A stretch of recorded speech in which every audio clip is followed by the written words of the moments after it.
Живущие в таджикской глубинке семьи месяцами, а то и годами не видят отцов и мужей, которые уезжают на заработки в Россию, чтобы прокормить близких. Досмотрите это видео до конца, и вы узнаете, как выживают семьи мигрантов. Подписывайтесь на наши обновления, чтобы быть в курсе о всех новинках на нашем канале. Так много ребятишек бегает по маленьким городкам Таджикистана. Вскоре многие из них вернулись в свои дома без отцов. Отцы-добытчики живут в России месяцами, а порой годами. В эту страну, когда-то контролировавшую Советскую империю, отдаленным уголком которой был Таджикистан, таджикские рабочие едут в массовом порядке в надежде заработать, чтобы прокормить оставшиеся на родине семьи. Почти треть ВВП Таджикистана зависит от денежных переводов из России. Некоторые таджики обзаводятся там новыми женщинами, распростившись с бывшими женами и детьми. Вот приезжаю домой, побыв какое-то время в кругу семьи, месяца 2 от силы.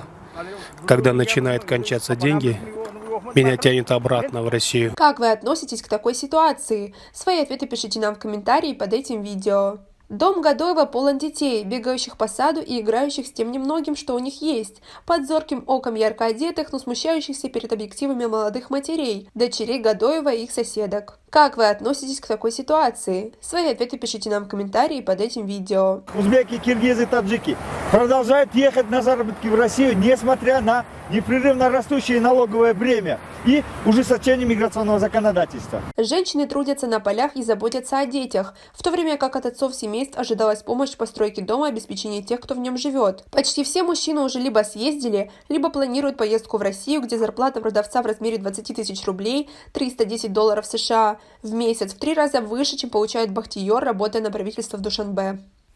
В сельских районах Таджикистана огромное количество детей растет без отцов. У многих нет телефонов и хорошей одежды, но они энергичны, любознательны и счастливы. Снаружи дома, принадлежащего сыну Исмаила, где очищенные растения сарго, привезенные с полей, стояли у стен, а в огороде росли баклажаны, картофель, морковь и все то, на чем стоит сельская жизнь, 2 детей сидели на высоких стульчиках, пока их мать готовила на плите возле дома.